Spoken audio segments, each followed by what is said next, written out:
The sleek Galactic Federation survey vessel Astral Seeker dropped out of hyperspace at the edge of an unremarkable yellow dwarf star system. Captain Zixlara, a tall, willowy being with iridescent scales, studied the holographic display of the system with interest. "Scan complete, Captain," reported Science Officer Vex. "Third planet from the star shows signs of a technologically advanced civilization." Zixlara's antenna twitched in surprise. "Impossible. Our records indicate this system as unexplored. How could we have missed an advanced species?" "Unknown, Captain," Vex replied, his multiple eyes blinking in sequence. "But the readings are clear. Radio waves, artificial satellites, and significant atmospheric changes consistent with industrialization." "Fascinating," Zixlara mused. "Set a course for the third planet. Standard first contact protocols." As the Astral Seeker approached Earth, the crew's excitement grew. First contact was a rare and momentous occasion, one that would be recorded in the annals of Galactic Federation history. "Captain," Vex called out, his voice tinged with concern, "I'm detecting extreme variations in the planet's climate and topography. Vast oceans, frozen polar regions, scorching deserts, dense jungles. The range of conditions is unprecedented." Zixlara frowned. How could sentient life evolve in such a chaotic environment? "There's more," Vex continued. "The planet's rotational period causes regular intervals of darkness across its entire surface, and its axial tilt results in seasonal temperature fluctuations." The bridge fell silent as the implications sank in. They were approaching a world that, by all galactic standards, should be uninhabitable. "Bring us into high orbit," Zixlara ordered, "and prepare a message of peaceful intentions in case they detect us." As the Astral Seeker settled into orbit, the crew watched in awe as the planet's night side came into view. Countless pinpricks of light illuminated the darkness, forming intricate patterns across continents. "They've adapted to the darkness," Vex whispered in disbelief. "They've conquered it." Suddenly, the ship's communications array lit up. "Captain," the comms officer reported, "we're receiving a transmission from the surface." Zixlara straightened her posture. On screen, the holographic display flickered to life, revealing a face that sent shockwaves through the bridge crew. The being had no scales, no antenna, and only 2 eyes. Its skin was bare, save for a patch of fur atop its head. "Greetings, visitors," the human said in a calm, measured tone. "I am Dr. Samantha Chen, representing the United Earth Council. We detected your vessel entering our solar system and would like to welcome you peacefully." Captain Zixlara took a moment to compose herself before responding. "Greetings, Dr. Chen. I am Captain Zixlara of the Galactic Federation vessel Astral Seeker. We come in peace and with great curiosity about your world." Dr. Chen smiled warmly. "We're equally curious about you, Captain. Would you be open to a face-to-face meeting? We can make arrangements for your ship to land, or we can send a delegation to you if that's more comfortable." Zixlara exchanged glances with her senior officers. The standard protocol was to maintain orbit and conduct initial exchanges remotely. But something about these humans intrigued her. Their ability to not just survive but thrive in such extreme conditions was unprecedented. "We would be honored to meet in person, Dr. Chen," Zixlara decided. "However, given the unique conditions of your world, perhaps it would be best if a small delegation from your planet visited our ship first." "Of course," Dr. Chen replied. "We'll prepare a shuttle immediately. Is there anything we should know about your environment, or any precautions we should take?" Zixlara couldn't help but be impressed by the human's considerate inquiry. "Our ship's atmosphere is compatible with most carbon-based life forms. However, we maintain a constant temperature and light level that you might find unusual." Dr. Chen nodded, seemingly unfazed. "Understood. We'll bring appropriate gear just in case. Expect our arrival in approximately 2 hours." As the transmission ended, the bridge erupted into excited chatter. Zixlara raised a hand for silence. "This is a historic moment," she addressed her crew. These humans have defied all our preconceptions about habitable worlds. Let's approach this encounter with open minds and utmost respect. 2 hours later, a sleek Earth shuttle docked with the Astral Seeker, Captain Zixlara, along with Science Officer Vex and Cultural Liaison Mira, waited nervously in the airlock chamber. The door slid open, revealing Dr. Samantha Chen and 2 colleagues. The humans wore simple, form-fitting suits but carried no visible life support equipment. They stepped confidently into the ship, their eyes wide with wonder. "Welcome aboard the Astral Seeker," Zixlara greeted, bowing slightly. Dr. Chen returned the gesture. "Thank you, Captain. Allow me to introduce Dr. Alejandro Ruiz, our xenobiologist, and Commander Yuki Tanaka, our space fleet liaison." As the 2 groups began to converse, it quickly became apparent that the humans were far more adaptable than the aliens had anticipated. They showed no discomfort with the ship's environment, asking insightful questions about the technology and culture of the Galactic Federation. "If I may ask," Vex interjected during a lull in the conversation, "how do your people cope with the extreme variations in your planet's conditions? The temperature ranges alone are staggering." Dr. Ruiz chuckled. "We've had a long time to adapt. Our species evolved to be generalists, capable of surviving in a wide range of environments. We use technology to help, of course, but fundamentally, it's our adaptability that's key." Commander Tanaka added, "We've learned to see challenges as opportunities. The very conditions you find extreme have driven our innovation and exploration." Zixlara was fascinated. "And the regular periods of darkness? How do you function when half your world is engulfed in shadow?" "Ah, our day-night cycle," Dr. Chen smiled. "It's fundamental to our biology. We've evolved to require periods of rest, which we call sleep. The darkness facilitates this, but we've also developed ways to illuminate the night, allowing us to remain active if needed." As the meeting continued, Zixlara found herself reevaluating everything she thought she knew about habitable worlds and the nature of intelligent life. These humans, with their resilience and ingenuity, represented something entirely new in the galaxy.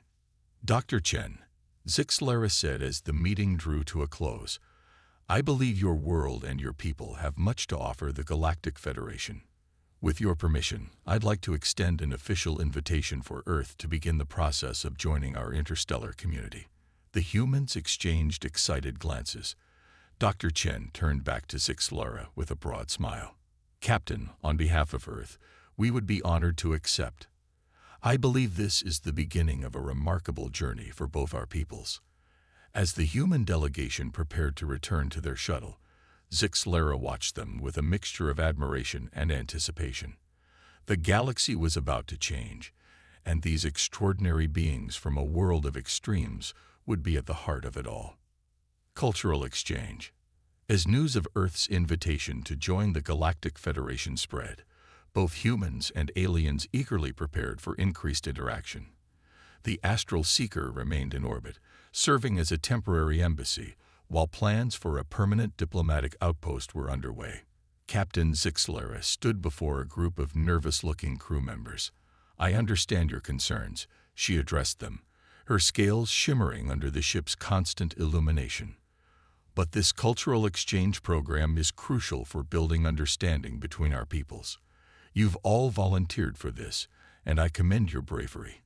The plan was simple. Small groups from the Astral Seeker would spend a week on Earth, while human delegates would simultaneously experience life aboard the alien vessel.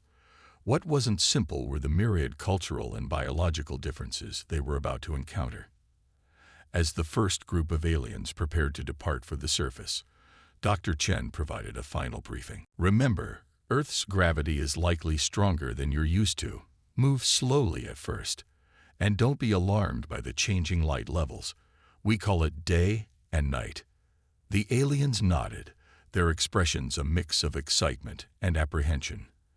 As their shuttle descended through Earth's atmosphere, gasps of awe filled the cabin.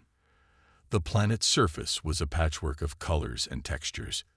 Deep blues of oceans, lush greens of forests, golden stretches of deserts, and the sparkling lights of cities. Their destination was New Delhi, a sprawling metropolis chosen for its vibrant culture and diverse population. As the shuttle touched down, the aliens were immediately struck by the intensity of sensations, the warmth of sunlight on their scales, the cacophony of urban sounds, and the myriad of scents carried on the breeze. Vex, the science officer, was the first to step onto Earth soil. His multiple eyes blinked rapidly, trying to process the overwhelming input. "It's chaotic," he murmured, "but oddly invigorating." Their human guides led them through bustling streets, where vendors hawked colorful wares and vehicles of all shapes and sizes navigated the organized chaos of traffic. The aliens marveled at the resilience of humans, who seemed unfazed by the constant stimuli and environmental changes. Meanwhile, aboard the Astral Seeker, the human delegates were facing challenges of their own. The ship's constant illumination and regulated environment, while comfortable for the aliens, began to take a toll on the human circadian rhythms. Commander Yuki Tanaka found herself struggling to sleep in the perpetual light. "I never realized how much I relied on darkness," she confided to cultural liaison Mira. "It's like my body doesn't know when to shut down." Mira's antenna twitched sympathetically. "Perhaps we could design a sleeping area with adjustable lighting for future human visitors," she suggested. "Your species' need for this sleep fascinates us." As days passed, both groups began to adapt and learn. On Earth, the aliens were introduced to the concept of weather. They watched in awe as an afternoon rainstorm transformed the sky, marveling at how the humans simply produced small devices called umbrellas and continued with their daily lives. "You mean you can't control your planet's water distribution system?" one alien asked, perplexed. Dr. Ruiz chuckled. "Nature isn't something we control, but something we learn to live with and respect. It's part of what makes Earth so dynamic." The aliens also struggled with the concept of night. As the sun set on their third day, casting long shadows across the city, many became anxious. "How do you function when your primary light source disappears?" Vex inquired, his voice tinged with worry. In response, their guides took them to a night market. The streets were alive with artificial lights, music, and the enticing aromas of street food. Humans moved about with ease, their eyes adapted to the dimmer conditions. "We've learned to embrace the night," Dr. Chen explained. "For many, it's a time of relaxation, socialization, or quiet reflection. And for nocturnal animals, it's when life begins." On the Astral Seeker, the humans were making discoveries of their own. They were fascinated by the aliens' communal approach to tasks, with crew members seamlessly sharing responsibilities without the need for rigid hierarchies. Dr. Alejandro Ruiz spent hours in the ship's biotechnology lab, amazed by the advanced medical techniques. "Your ability to regenerate tissue is remarkable," he told the alien medical officer. "This could revolutionize human healthcare." However, cultural misunderstandings were inevitable.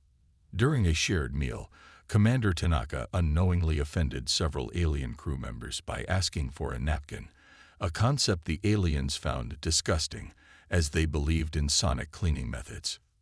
Similarly, on Earth, Vex caused a stir in a public park when he attempted to communicate with a tree, believing it to be a sentient being due to its size and apparent age. As the week progressed, both groups began to move past the initial shock and developed a deeper appreciation for each other's cultures. The aliens learned to find beauty in Earth's ever-changing landscapes and unpredictable weather patterns. They watched in fascination as humans adapted their behavior and clothing to match the shifting conditions. The humans, in turn, gained insights from the aliens' more communal and efficient lifestyle. They were particularly impressed by the Astral Seeker's sustainable energy systems and waste recycling technology. On the final day of the exchange, both groups gathered for a virtual conference to share their experiences. The excitement was palpable as humans and aliens alike recounted their adventures and new understandings. Captain Zixlera addressed the gathering, her voice filled with emotion. "When we first arrived, we thought. Earth was a chaotic, inhospitable world. Now we see it as a vibrant, ever-changing tapestry of life. Your adaptability is not just a survival mechanism, but a source of incredible strength and creativity. Dr. Chen nodded in agreement. And we've learned that there's beauty in consistency and efficiency. Your technologies and social structures offer us new ways to think about our own civilization's future. As the cultural exchange program came to an end, both humans and aliens knew this was just the beginning. Earth's journey to joining the Galactic Federation would be filled with challenges, but also immense opportunities for growth and mutual understanding. The participants said their goodbyes, each forever changed by their experiences. As the alien shuttle ascended back to the Astral Seeker, Vex looked out at the curved horizon of Earth, its swirling clouds and blue oceans growing smaller. It's not just a death world, he mused. It's a world of infinite possibilities. Crisis on Sonora. 6 months after Earth's initial contact with the Galactic Federation, the planet Sonora faced an unprecedented crisis. Sonora, a world of perpetual twilight orbiting a dim red dwarf star, was home to a species of highly intelligent, photosensitive beings. A massive solar flare from their usually docile star threatened to bathe half the planet in deadly radiation. The Xenorans, having evolved in near darkness, lacked the biological adaptations to cope with intense light and heat. Their cities, built to diffuse the dim starlight, offered little protection against the impending solar storm. In desperation, the Xenoran government appealed to the Galactic Federation for aid. Captain Zixlura of the Astral Seeker received the distress call while orbiting Earth. The situation is dire, she explained to Dr. Samantha Chen during an emergency video conference. Sonora needs immediate assistance, but most Federation species are ill-equipped to handle the extreme conditions. Dr. Chen's eyes lit up with determination. But we're not most species, are we? Earth has been dealing with solar radiation, extreme heat, and intense light for millennia. We can help.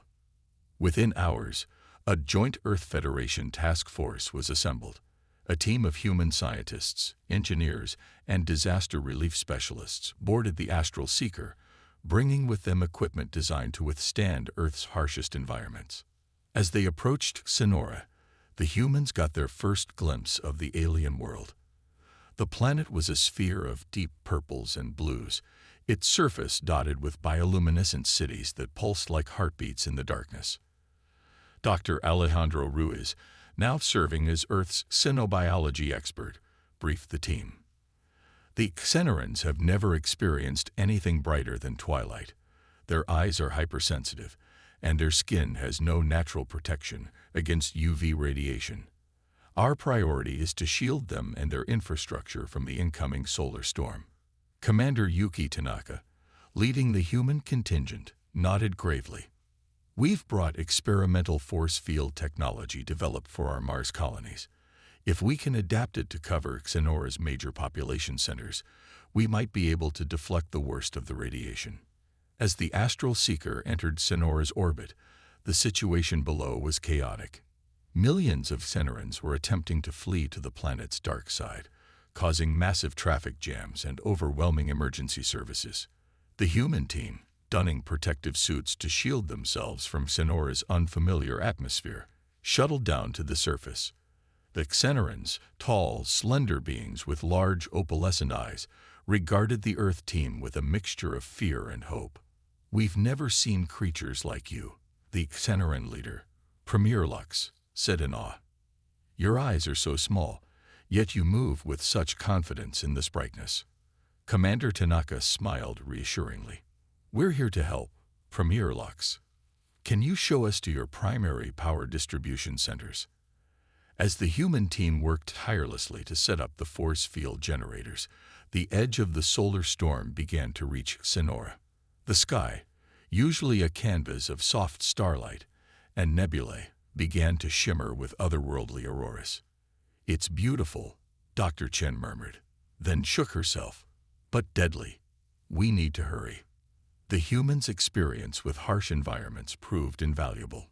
They worked efficiently in the increasing heat and light, conditions that left the Xenorans and even the Federation aliens struggling. "How are you able to function?" Vex asked in amazement, watching Dr. Ruiz calibrate a force field generator in direct sunlight. Dr. Ruiz grinned, sweat beading on his forehead. It's just like a summer day in Phoenix. Besides, a little sunlight is good for us, helps us produce vitamin D. As the storm intensified, the first force fields flickered to life over Xenora's largest cities.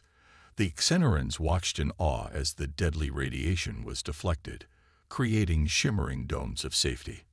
But the crisis was far from over. The storm was more powerful than anticipated, and the force fields were struggling to hold. Commander Tanaka realized they needed to boost the power output, but doing so risked overloading Xenora's unfamiliar power grid. "We need to manually adjust each generator," she announced. "It's dangerous, but it's our only option." The human team split up, each taking a sector of the city. They raced against time, making precision adjustments as the storm raged overhead. The heat was intense, and the light blinding, but the humans pushed through, their bodies conditioned by Earth's varied extremes. Dr. Chen found herself at the central power hub, working alongside Premier Lux to reroute emergency power. The Xenoran leader watched in astonishment as Chen operated complex machinery by touch alone, her eyes squinted against the glare. "Your people are remarkable," Lux said. "We would be lost without you." As the storm reached its peak, the force fields held firm. The humans, exhausted but triumphant, regrouped at the command center. They watched the monitors as the deadly solar radiation washed harmlessly over the protected cities. Hours later, as the storm began to subside, the true impact of the humans' efforts became clear. Millions of Xenoran lives had been saved, and critical infrastructure preserved. The gratitude of the Xenoran people was overwhelming. In a ceremony held in the planet's twilight zone, Premier Lux addressed the assembled crowd of Xenorans, Federation representatives, and the human team. "Today we witnessed the extraordinary courage and adaptability of our new friends from Earth." Lux's voice echoed across the gathering. "In our darkest hour, they'd brought light. Not the destructive light of the storm, but the illuminating light of hope and salvation." Captain Zixlera stepped forward. "The humans have proven that what we once saw as a liability, their harsh, unpredictable homeworld, is in fact their greatest strength. Their experiences on Earth prepared them for challenges we could never have imagined." As the human team prepared to depart, Dr. Chen turned to Commander Tanaka. "You know, a year ago we thought we were alone in the universe. Now we're saving alien worlds." Tanaka nodded, a mix of pride and humility in her eyes. "And in doing so, we're learning more about ourselves. Maybe we needed to see Earth through alien eyes to truly appreciate our home." As the astral seeker broke Xenora's orbit, the humans looked back at the alien world they'd helped save. In that moment, they realized that Earth's extremes, its searing deserts, frozen tundras, stormy seas, and cycles of day and night, had prepared them not just to survive, but to thrive among the stars. The crisis on Xenora had transformed Earth's reputation in the Galactic Federation. No longer was it seen merely as a death world, but as a crucible of resilience, a forge of adaptability. And its people, tempered by Earth's challenges, were ready to face whatever the galaxy might throw at them. The Circadian Challenge. 1 year after the Xenora crisis, Earth was set to host its first major interstellar diplomatic summit. Representatives from over 50 Galactic Federation worlds would converge on the newly constructed Harmony Station, a state-of-the-art orbital facility designed to accommodate a wide variety of alien physiologies. Dr. Samantha Chen, now Earth's chief Xenodiplomatic officer, stood in the station's central atrium, surveying the final preparations. The station's modular design allowed for separate environmental zones, each tailored to specific alien needs. But one factor remained constant throughout: Earth's 24-hour day-night cycle. "Are you sure about this, Dr. Chen?" Captain Zixlera asked, her iridescent scales reflecting the simulated sunlight. Many Federation species are unaccustomed to such regular light fluctuations. Chen nodded confidently. It's a calculated risk, Captain. We believe experiencing our circadian rhythm firsthand will help our guests understand a fundamental aspect of Earth's culture and biology. As delegates began arriving, the station hummed with activity. The human staff worked tirelessly, their bodies naturally in sync with the station's rhythms. But as the first night cycle approached, it became clear that not all species were adapting easily.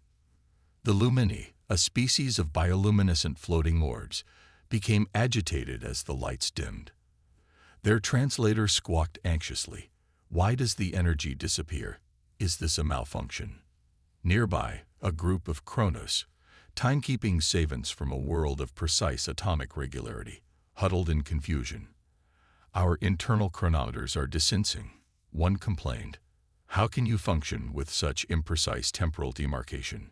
Dr. Alejandro Ruiz, monitoring the delegate's health, noticed stress indicators rising across multiple species. We might need to reconsider this approach, he muttered to Chen. Their bodies simply aren't adapted to these changes. But Chen stood firm. Give it time. Adaptation is key to diplomacy. As the summit's first sessions began, the effects of Earth's day-night cycle became increasingly apparent. Some nocturnal species were irritable and lethargic during daylight hours, while others struggled to focus as night fell. The Zizigzilth delegation, silicon-based lifeforms used to the consistent glow of their binary star system, began to crystallize prematurely in the darkness.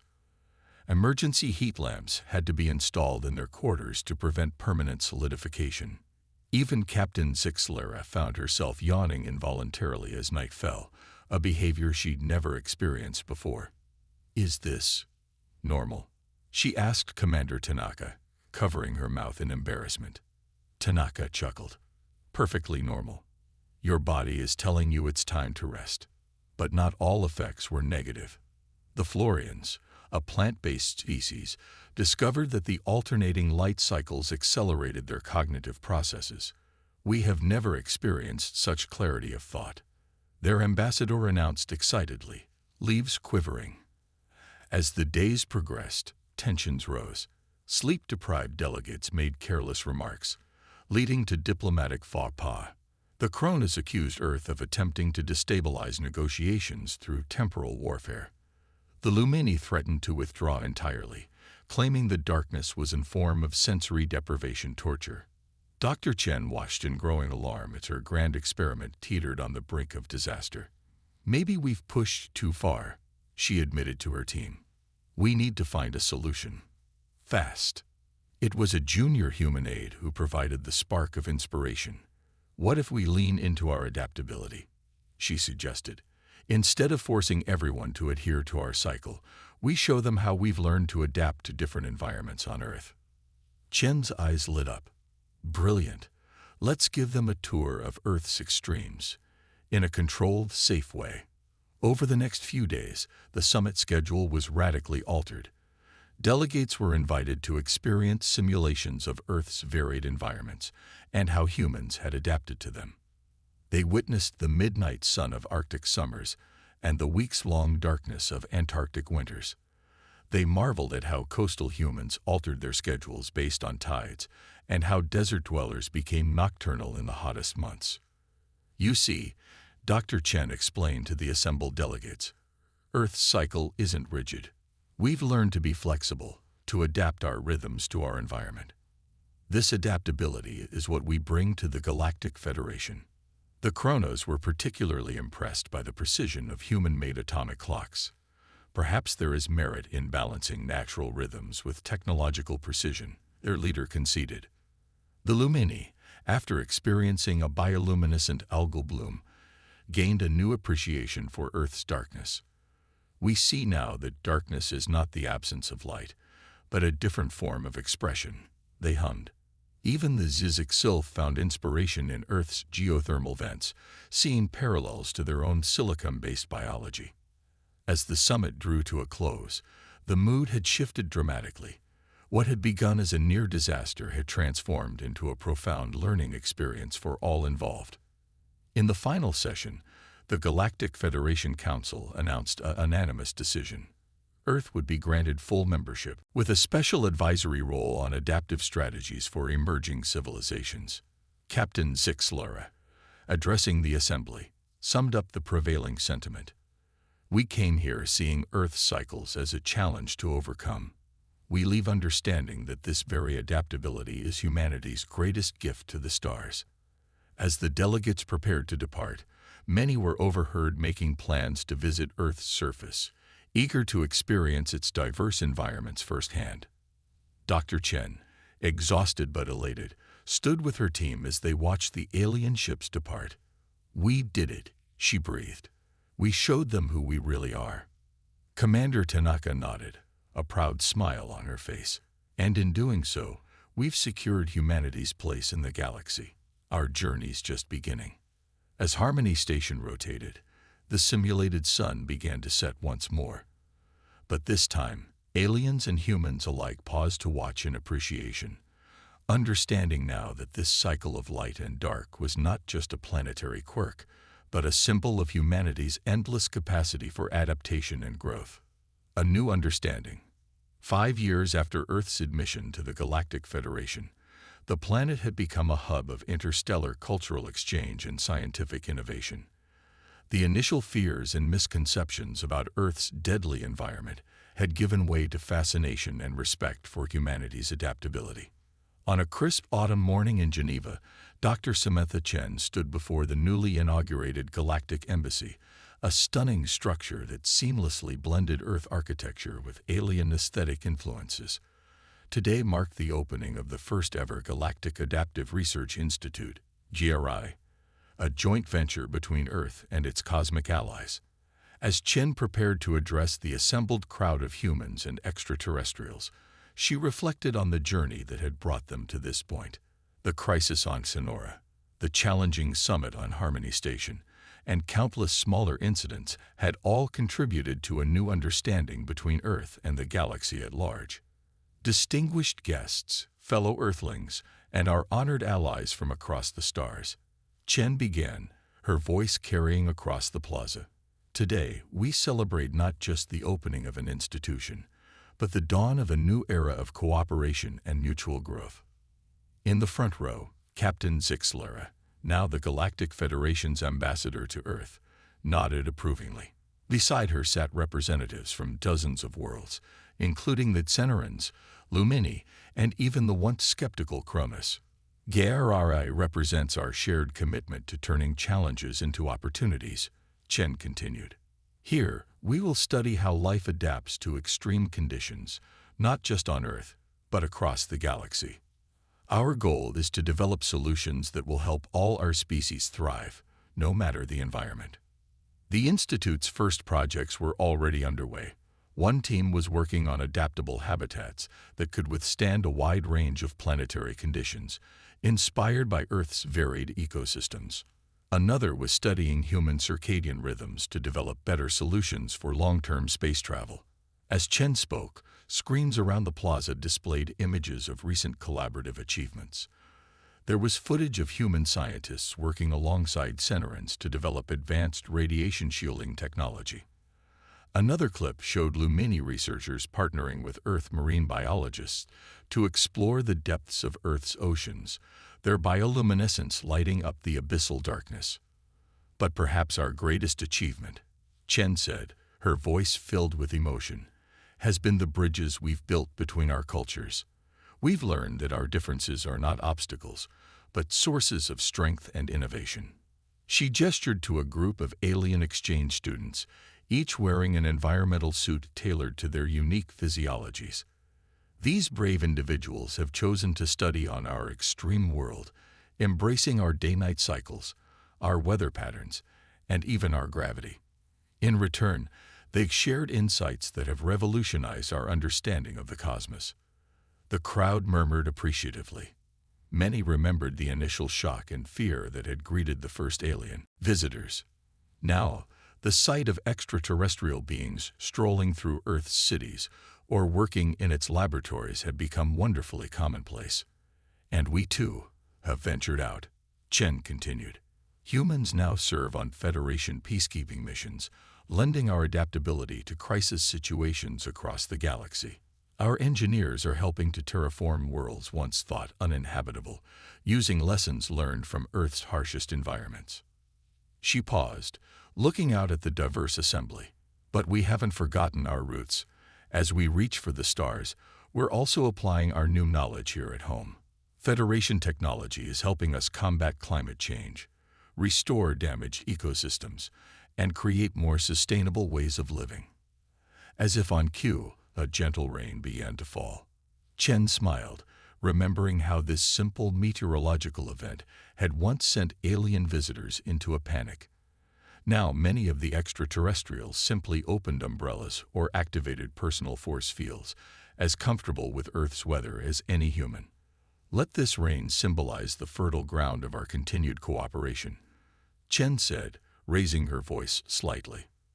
For like the varied environments of Earth, the challenges we face will nurture new growth, new adaptations, and new understandings.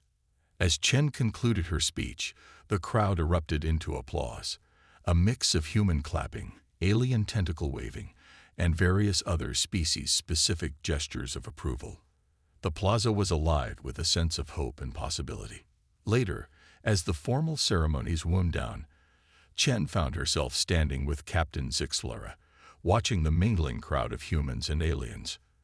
Did you ever imagine it would turn out like this? Zixlera asked, her scales shimmering with contentment. Chen shook her head, smiling. Never. When you first arrived, I thought we were in for the greatest challenge of our species' history, and in a way we were. But it turned out to be the challenge we needed, the one that would push us to become our best selves. Zixlera nodded. You've taught us all so much. We came seeking new life among the stars, but we found new ways of living, too. As the sun began to set, casting a warm glow over the scene, neither Chen nor Zixlera felt the need to go inside. They stood together, a human and an alien, watching Earth's day-night cycle do its ancient dance. It was no longer a curiosity or a hardship, but a reminder of the rhythm that connected all life, on this world and beyond. The Galactic Adaptive Research Institute stood behind them, its bioluminescent exterior beginning to glow softly in the gathering dusk. It was a beacon of hope, a symbol of how far they'd come, and a promise of the wonders yet to be discovered as humanity and its new allies faced the future together. In that moment, as day gave way to night, Earth was no longer a death world, or even an extreme world. It was simply home, not just to humanity, but to the grand, ever-adapting family of galactic life. And the adventure, they all knew, was only just beginning.